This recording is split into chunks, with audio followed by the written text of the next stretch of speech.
Welcome to this great house in the foothills, which is located in Blackridge in the heart of Alabama.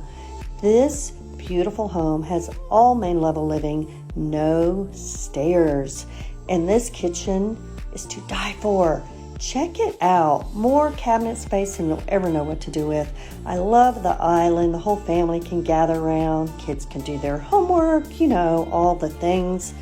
The living area has the big vaulted ceiling, which just makes it feel extra airy.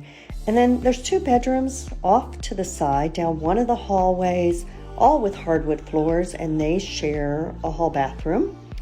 Across the way, you'll see the master bedroom, and I love the separation between the master and the other bedrooms. Of course, it has hardwood floors, and the master bathroom is to die for. Look at this tub after the end of a busy day, and the shower is just big and airy. You could actually fit your whole family in there. Hey there, how are you? Just had to say hello, but you've got to come check out this great house.